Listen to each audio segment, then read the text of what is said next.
Money FM 89.3. Best of breakfast. The bigger picture, only on Money FM 89.3. Good morning. Welcome to The Bigger Picture with me, Ryan Huang. Well, lots going on right now when you look at what's playing out with global trade tensions. But maybe some good news is on the cards because according to the U.S. Commerce Secretary, Howard Lutnick, he says, I have a deal done. All I need to do is wait for their Prime Minister and their Parliament to give their approval, which he expects shortly. So no details on which country he's talking about, but there's some speculation. It could be Japan, South Korea, India, or one of the major U.S. trade partners. So more signs of Donald Trump's administration dialing back on some of his aggressive stances on global trade. How is that going to be affecting markets? Let's check in out with Abhilash Narayan. He is the investment strategist for HSBC Private Banking. Abhilash, good morning. How are you doing today? Good morning, Ryan. Yeah, great having you on as usual. Now let's talk about what's playing out right now. We've got some signs of optimism, would you say so, of the trade tensions perhaps starting to be down back to some extent. And of course, worth noting, Donald Trump has just marked 100 days in office. Is this perhaps an inflection point of sorts? Yes, indeed. I mean, if you look at the news from comments from Howard Lutnick, that can be a very, very positive news. Because if you think about it, since the 90-day pause on reciprocal tariffs was announced, one of the key questions for markets was whether U.S. will be able to agree on trade deals with, over 50 countries in such a short span of time. Because typically, these trade agreements take months, if not years, to be agreed upon. But yeah, we've seen in recent weeks progress being made on negotiations with Japan, India, South Korea, to name a few. Now, we don't know which country the deal has been agreed with, but what will be important to see is the details of the deal to gauge the impact on U.S. economy and whether it could act as a template for quick deal making with other countries as well. So yeah, in the short run, we think it can help the markets rally further, but it would be important to see whether U.S. can agree on deals with other countries as well in the coming few weeks. Yeah, there is still some criticism, or at least some expectations that it's going to be quite hard to go back to the way it was. Confidence has been shaken.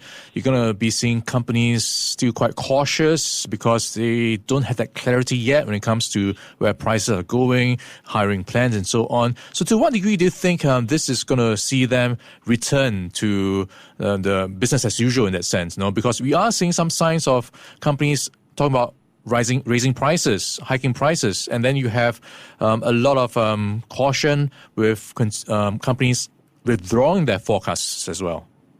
Yes, absolutely. I mean, this is a trend we have seen emerge in the recent earnings season, that a lot of companies are refraining from giving, very concrete forward guidance. And to a certain degree, it links back to the subdued consumer sentiment, which makes it difficult for businesses to predict, how the rest of the year is going to pan out. And, on the point about, tariffs being reduced and whether things can go back to normal, I think let's not forget that despite the 90-day pause on reciprocal tariffs, we still have the 10% baseline tariffs on, a large number of countries. You've got, sector-specific tariffs. So, we are still some ways away from getting back to sort of a normal market situation. And, from our perspective, we have been highlighting that there is a risk of downward earnings revision in the, ongoing earnings season, because one thing to keep in mind is that almost all U.S. companies will face tariff-related cost increases on their imported goods. And that has the potential to, raise uncertainty as far as earnings and margins are concerned. So in the near term, we are a bit more cautious on U.S. equities, but from a medium-term perspective, we think a neutral stance is still warranted. Yeah, it's quite hard to square these things together right now because you've got, as you pointed out, U.S. consumer confidence at an almost 5-year low based on the Conference Board's gauge of confidence, now at a reading of 86. So it's now on 5 straight monthly declines. At the same time, companies are talking about raising prices. So there doesn't seem to be a lot of appetite for folks to pay more. So is that going to mean a slowdown for the U.S. economy, and to what extent would that be? Yes, absolutely. I mean, if you look at the slowdown in consumer board confidence survey, that kind of mirrors the data we have seen from University of Michigan survey as well, where consumer confidence has declined quite sharply. And to a certain degree, it's a combination of the fact that, as you pointed out, companies are talking about raising prices. At the same time, with the increased uncertainty about economic outlook, there is the natural tendency for households to sort of curb spending and save a bit more to sort of build a rainy day fund. And that could lead to, a slowdown in consumer spending. And that's why we have recently reduced the U.S. Growth forecast to 1.6%. From 1.9% previously.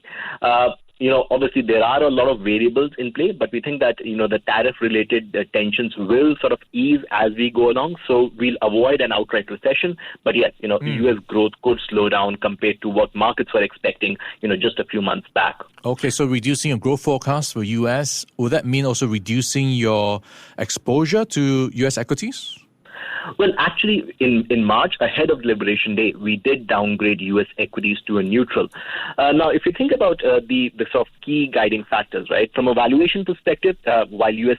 equities are more expensive to the rest of the world, their own valuations have come down quite significantly. Earnings are still expected to grow at around 10% this year, which is quite healthy. And the ongoing earnings season, we've seen about 75% companies beat expectations. So fundamentally, there are some green shoots, but when you think about the outlook ahead, obviously there is more uncertainty. There is the unknown in terms of how much the U.S. growth could be impacted should these tariff tensions persist. And that's why we think it's prudent to sort of take a neutral stance on U.S. equities. And we see better opportunities in equity markets in both Europe as well as Asia, especially China. Yeah, that's a very interesting point. You're talking about China and you're looking at an overweight stance there, and they are facing among the highest tariffs. Yes, this is a question I've gotten many times, that we are overweight on Chinese equities despite, China being the front and center of the trade tensions. But if you look at the performance, Chinese equities have been fairly resilient, and we think there are several good reasons for that. So most importantly, if you look at Chinese equity markets such as MSCI China, it's more domestic than what investors appreciate. Companies there derive only 3% of their revenue from U.S. So while trade war has a negative impact, it's actually quite small, especially for the listed equity space. Secondly, foreigners, especially U.S. investors, own very, very little China. So they are very underweight, which means there is little selling pressure. And Chinese equities continue to trade at a substantial discount from a PE perspective. And if we do get more government stimulus to boost domestic consumption, then that can be supportive for the equity market as well. So, when we put all of these together, we think that, from a equity market perspective, Chinese stocks can still do well. Okay, and if you look at beyond equities, folks trying to balance their 60-40 mix in their portfolio, how do you view fixed income right now versus, for example, safe havens like gold? Where would be the more defensive play in this current climate? I mean, if anything, the market volatility that we have seen since start of the year, brings out two sort of things for investors to keep in mind. The first is the focus on diversification, right? If you look at a 60-40 portfolio, it has done better than global equities this year and is done so at a much lower volatility. The second is obviously the importance of building hedges in a portfolio. So while we are neutral on bonds, especially high-quality bonds, we think it makes sense to have an overweight allocation to gold, which has acted as a risk hedge this year. And, as global uncertainty is likely to remain elevated, we think that, gold could continue to offer a good source of diversification for the overall portfolio. Would it be the same for silver as well as other industrial metals? Well, as far as silver and industrial metals are concerned, I think there we'll have to take a more nuanced stance, because while gold traditionally serves as a safe haven, some of the more industrial metals and silver have, prices which are linked to the demand and supply dynamics of global industry. And, if global growth does slow down, then there is the risk that demand for some of these metals from an industrial perspective could take a hit. So, from our perspective, we do have a preference for gold. We think having an overweight allocation to gold makes a lot of sense right now. For other metals, I think it depends on individual investor preferences. All right, gold on a good run so far. Year to date, up 26%. For comparison, if we look just at the stock markets, S&P 500, in the same time frame, minus 5.6%. Well, we've been in conversation with Abhilash Narayan. He is the investment strategist for HSBC Private Banking. Abhilash, thanks for your time as always, and wishing you a restful week ahead. My pleasure. Thank you for having me. All right, catch up with you again soon. Stay on Money FM 89.3. Before acting on the information on Money FM, please consider if it's suitable for your own investment objectives, financial situation, and risk tolerance. To listen to more great interviews, download our podcasts at audio.sg or download the audio app. That's AWEDIO, audio at the App Store and Google Play.